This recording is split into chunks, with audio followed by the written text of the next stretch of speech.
In the cinema world, there are many different types of lighting setups and ways of lighting subjects and lighting locations, and depending on what you're doing, either it's a short film, a music video, a YouTube tutorial video like this, each one is gonna have their own type of lighting, their own kind of preferred style of lighting, and depending on who you are, you're also gonna have your own personal tastes. You can utilize these in your YouTube videos or tutorial videos. You can use these for short films if you're doing cinematic action scenes or something like really crazy dramatic. You could be doing some sort of music video to evoke some emotion. Some of these lighting setups, they don't only make a cinematic image, they give life and emotion to the actual image, and maybe some of these lighting setups can help evoke the right emotion and give your video that proper punch and give that song maybe that proper push and feel the actual artist or you're trying to go for. So that's what we're talking about today. 3 dope lighting setups that you can easily do. It's not going to cost you anything extra. It's just understanding how to position your lighting. So I guess without further ado, let's just dive straight into it. So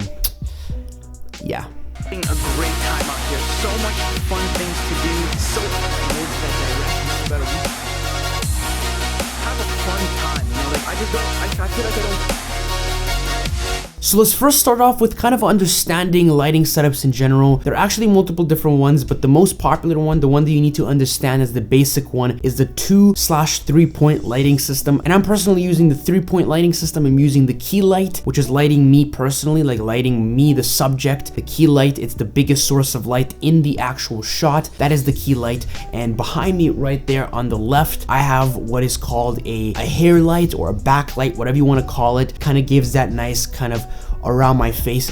For me personally, I like it when it's a bit more dramatic and it adds a lot of light. So some people would add just a small tiny amount where you can pretty much not notice it. It just gives that small tiny little amount of light to illuminate, kind of give a silhouette. For me, I like it when it shines very powerfully across the side of my face. I do that. You could do whatever you want, but these are the 2 main lights that kind of light me, the subject. And I also have a third light that is actually lighting the background of the video itself. It's lighting the background shelf, and that's the third light that I'm using. So I personally shoot with 3 lights. Sometimes I shoot with only 2. If I'm just trying to light a subject, the background isn't interesting, I'll use a 2 lighting setup, which is just going to be the key light and that hair light. And if you want, you could also have 4 lights or just 3. It really depends what you're trying to do. But another type of light that you can add to this equation to make it a 4 lighting setup is a fill light. Maybe there's a bit too much dramatic shadows. I can add a second light somewhere around this area here, obviously away from the frame, that would kind of fill in slightly. That's going to give another look as well. If you don't want such a dramatic look, but you still want that cinematic kind of like definition with shadows, maybe not as powerful as what I have right now, but you just still want to get a little bit of those shadows, then adding a fill light that's going to give a little bit more life and light to the really extremely shadowed portions, you can do that as well. Just depending on what you're doing and what you want, understanding how this lighting system goes, how this 3/4, maybe just a 2 3-point lighting setup. It's called a 3-point lighting setup because the main setup is usually around 3 lights. It's the key light, the hair light, and the fill light, but you can alter that like how I'm doing right now. I don't have a fill light, I have a background light. It really depends. If you're doing an interview, maybe you want a bit more definition on the face, so you don't really want as much shadows. Maybe you want to put a second key light on the left side, or depending on where your key light is right now, maybe you want 2 key lights hitting so it doesn't produce as many shadows. It just depends what you're trying to do, and that's important to understand how that works and how that looks like. But now let's actually jump straight into the first type of lighting setup that I personally am even using right now, and that is Rembrandt lighting. Rembrandt lighting is actually pretty much named after famous Dutch painter named Rembrandt. I already forgot what his first name is, but he used to do beautiful portrait kind of paintings, and the way that he would add lighting into his paintings, into those portraits,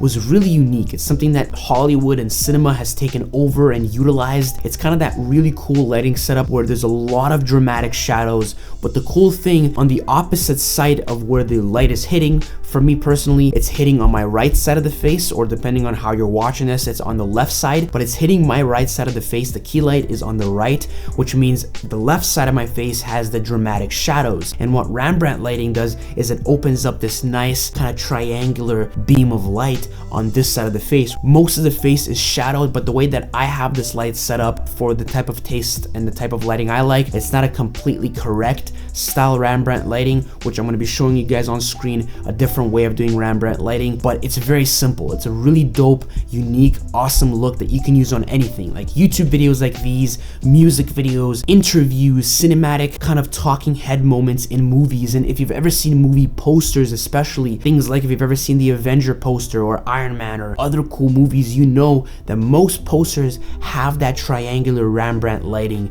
style, and they do it because it's very pleasing. It adds pleasing shadows, but it adds a little bit of that light. Some people like it when it's really pronounced, but for some people, when it's just a little bit of that light hitting there, you can barely notice it. Some people like that. Maybe that's a bit more pleasing for the type of look that you're trying to go for. It really depends what you enjoy and how and what works best for you. But that's pretty much what Rembrandt lighting is. Now let's quickly talk about how to actually set it up. It's really simple to set it up. Put your key light around 45 degrees around where you're sitting and bring the light slightly up and tilt the actual light itself a bit down. So you want the actual light to not only be 45 degrees on an angle from you, so not exactly 90 degrees beaming right into my head or right in front of me beaming straight into me. It should be kind of like hitting me from the side, like a 45-degree angle, which we're talking about now, hitting us on a 45-degree angle, and also having it a bit up and looking down. So instead of it being level with my face and hitting me directly from the side, it's actually sitting up and looking down at me like that. That's going to produce the best possible results. Not only is that going to give you the proper Rembrandt lighting that you're looking for, but that's going to give much better pronounced shadows. And overall, I just found bringing the light slightly up and tilting it to look down just looks a bit better. But also remember not to bring the light too high, because then that produces that raccoon eye kind of look. If you bring it too low, it gives you that nasty kind of like horror film style thing. So this looks good in some moments, in some movies, but most of the time, stay away from having your light come from below. But that's Rembrandt lighting. That's the one I'm shooting on right now, kind of a variation of it. It's the one that I use on a consistent basis. There are actually two other setups that you can use. Another one is one of my favorites. I haven't really utilized it like professionally yet. I haven't used it on a music video set before or anything like that. It's kind of more of like a really unique style lighting. It's kind of used in very little occasions, but it's kind of like a silhouette style lighting. It's shadowed lighting. So what it is you pretty much have a light sitting behind you. So instead of actually bringing the light to expose the subject, what you're doing is you're creating a silhouette of a person. So you don't actually see the person's face or who it is. All you're doing is you're creating a silhouette of a person. So for the silhouette type of lighting, the way that you're going to be setting up your image or the set itself is you're going to have the camera sitting on one side, and on the complete opposite side you're going to have your light source, which I recommend personally a spotlight, something that has that really nice spotty kind of feel, something that's very powerful, maybe like a small LED light or a spotlight. Anything works like that. Nothing huge, like for instance my big softbox, which I'm using to key light myself, not really gonna work well. I would not recommend something like a big softbox or a 120D for that. If you do have a 120D or a bigger kind of like LED light, a great thing you could do is by buying a Fresnel and creating a Fresnel light, which has a much more spottier, much more like better look for this type of lighting setup. So what you're gonna do is you're gonna position the light parallel of the camera, and the subject's gonna be standing in the middle. So the way it's gonna look like is you're gonna have the camera, the light, and right in the middle, right in between both of them, right here, right in between both of them, sandwiching the subject, the camera, the light, the subject. And the way the subject is gonna stand is it's going to pretty much turn 45 degrees away from the camera or away from the light, doesn't matter. So you're pretty much gonna be filming the side of the person. So the light is gonna be hitting one side of the person and the camera is gonna be filming the other side. And the way they're gonna be doing this, for instance, for a music video, is the artist, he's just gonna be rapping or singing, whatever he's doing. He's gonna be singing, he's gonna be doing his thing, and you're gonna be capturing the silhouette of the actual artist. And this is great to evoke emotion. Maybe somebody who, I don't know, is going through depression, or they just went through a breakup and they don't want to show themselves. Depending on who you are and what this type of lighting setup evokes, what kind of emotion you get from it, utilize it. It's really, really great. And a lot of uses for this type of lighting setup has been for cinematic films, like for moments when there's a drug deal happening. Let's just say, I don't know if you've ever seen scenes outside when cars pull up in the middle of like woods or something where everything is pitch black. The only light source is the headlight headlights of the cars. You don't even see the actual people's faces. All you see is just the silhouettes of the people doing the trade or talking or confronting each other. That's kind of what this type of lighting setup works really well as, and testing it out as kind of a cool music video style lighting where you kind of do a silhouette of the head, of the body, and you kind of do different things. And great ways of making it slightly better is by adding maybe some camera movements, maybe adding some movements to the light. There's so many ways of making this style of lighting look cool, and it's very simple to set up. Try it out, it's great, it works fantastically, and it produces an extremely dramatic image. And for the third lighting setup, this one, it's kind of, I don't know, doesn't really have a specific name. I'm just gonna call it kind of like an overhead lighting setup. This is something that you'll use if you're trying to get that same similar kind of silhouette image, but you're trying to have a much more cinematic scene. This is gonna be a lighting setup that's gonna work great for, let's just say you're doing a dramatic film. Perfect for dramatic films, perfect for if you're shooting things like, I don't know, like an interrogation. If you're doing an interrogation scene, having a light that's overhead, it's the right type of setup. I don't know if you've seen The Dark Knight, that interrogation scene where Batman and the Joker were inside that cell. The light is coming from the top. The filmmakers obviously added lights on the bottom to make it look more cinematic, but the main source of light is coming from above, and that's kind of what you can do with your light as well. You can have an above light. Don't put it directly above the